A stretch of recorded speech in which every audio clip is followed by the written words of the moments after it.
ये है education ministry government of India के मिनिस्टर धर्मेंद्र प्रधान।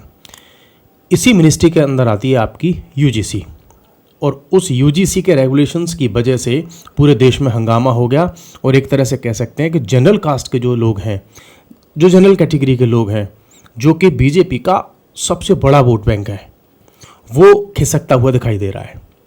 और उसके लिए सबसे ज़्यादा अगर किसी को रिस्पॉन्सिबल ठहराया जाना चाहिए तो धर्मेंद्र प्रधान को। अगर ये मोदी जी या जो पार्टी की लीडरशिप है उनकी नज़र में अगर ये नहीं है तो, अगर उनकी नज़र में है तो ठीक है, वो तो पूरी पार्टी ही जिम्मेदार हो गई। लेकिन ये चीज़ें अगर इनको पता थी और पार्टी की नॉलेज के बिना अगर ये काम हुआ है तो सबसे पहले अगर किसी को रिजाइन देना चाहिए तो वो है धर्मेंद्र प्रधान।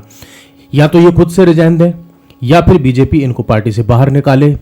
दोनों ही कंडीशन में या तो बीजेपी जिम्मेदार है या फिर ये अकेले ये धर्मेंद्र प्रधान जिम्मेदार हैं। इनको तो पार्टी से तुरंत निकाल देना चाहिए अगर बीजेपी के इशारे पर ये काम नहीं हुआ है तो, और बीजेपी के इशारे पर अगर काम हुआ है तो फिर ये जिम्मेदार है ही नहीं। तो जब किसी प्रोजेक्ट के जो है इनॉग्रेशन की बात होती है तो मोदी जी हों या और बड़े बड़े नेता हों या कोई भी हों, वो सेल्फी खिंचवाने के लिए, मीडिया पर छाने के लिए तो फ्रंट पर आ जाते हैं कि ये हमने किया है, क्रेडिट लेने के लिए तो आ जाते हैं। अब अगर ये ब्लंडर हुआ है तो क्या आप इनसे रिजाइन लेंगे? क्या ये धर्मेंद्र प्रधान जो है ये खुद से रिजाइन दे देंगे, या बीजेपी का कोई नेता आकर के इसकी रिस्पॉन्सिबिलिटी लेगा कि हमारी गलती से हुआ, या फिर वो खुद से आकर के कहें कि हाँ ये हमारी सहमति से हुआ और हमारी ही ये पॉलिसी है?